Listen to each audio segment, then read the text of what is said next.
இன்ஸ்டால ஒரு பொண்ணு கிட்ட இருந்து வந்த மெசேஜ் அப்புறம் தூங்கிக்கிட்டே ட்ரேட் பண்ணது என்ன ஆச்சுன்னு இன்னைக்கு கதையில பார்ப்போம். இன்னைக்கு டே 6 மார்னிங் எந்திரிச்சது ஒரு 10 மணி. 2 நாளா ஃப்ரெண்ட்ஸோட சுத்திட்டே இருந்த டயர்ல இன்னைக்கு எந்திரிக்க லேட் ஆக்கிட்டேன். ஸோ வேலை வாங்குற வேலையா வேலைக்கு கிளம்பியாச்சு. ரேபிடோ புக் பண்ணா அவர் வீடு வரைக்கும்லாம் வர முடியாது, நான் கொஞ்சம் தூரத்துல நிக்கிறேன், நீங்க வேணா வந்து ஏறிக்கோங்க ப்ரோ அப்படின்றாரு. என்ன ப்ரோ இப்படி சொல்றீங்க அப்படின்னு சொல்லிட்டு கொஞ்சம் தூரத்துல மெயின் ரோடுக்கு போய் நடந்து போய் பார்த்தா ஒரு 30-40 பேர் இந்த பக்கம் அந்த பக்கம் ஓடிட்டு இருக்காங்க. நடுவில் ஒரு 3-4 கிரேன் வேற நிக்குது. இங்கிட்டு ஒரு பாதி சைடுல ஒரு பெரிய கிரௌடு, அந்த சைடு ரோட்ல பாதி சைடு பெரிய கிரௌடு. ஓகே ஏதோ படம் ஷூட்டிங் எடுக்கிறாங்கன்னு பார்த்தா கரண்ட் கேபிள சேஞ்ச் பண்ணிட்டு இருக்காங்க. எப்படியோ எனக்கு ஒரு கண்டென்ட் தெரிச்சு. அப்புறம் கூட்டத்தில் ரேபிடோ பையை கண்டுபிடிச்சு ஒர்க்குக்கு ஒரு ஜூட்டை விட்டேன். ஒரு 4 மணி நேரம் இன்னைக்கு வேலை போச்சு. வேலையில கொஞ்சம் தலைவலி இல்லாம தலைவலியில தான் இன்னைக்கு ஃபுல் வேலையே போச்சு. ஒரு வழியா வேலையை முடிச்சுட்டு ரேபிடோ போட்டு பேக் டு ஹோம். வீட்டுக்கு வந்து பார்த்தா நமக்கு அடுத்து ஒரு கிஃப்ட் வச்சிருக்காங்க. என்னன்னு பார்த்தா பவர் கட்டு. வேற ஒன்றும் இல்லை, ரோட்ல காலைல பிளாக் பண்ணி வச்சிருந்த ஒரு விஷயம் பார்த்தோம் இல்லையா, அந்த ரீசன் தான். சார்ஜும் இல்லை, நெட்டும் இல்லை. ஸோ மாமா வீட்டுக்கு கிளம்பிட்டேன். இன்ஸ்டால இருந்து ஒரு notification.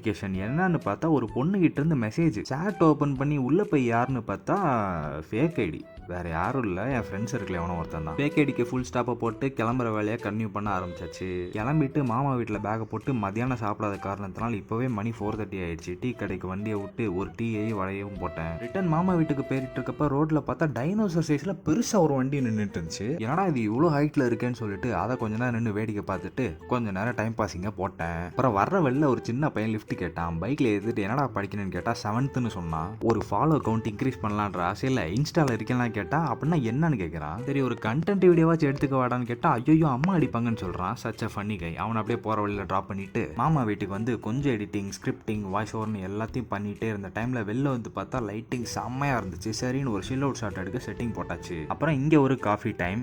Evening plus sunset plus coffee.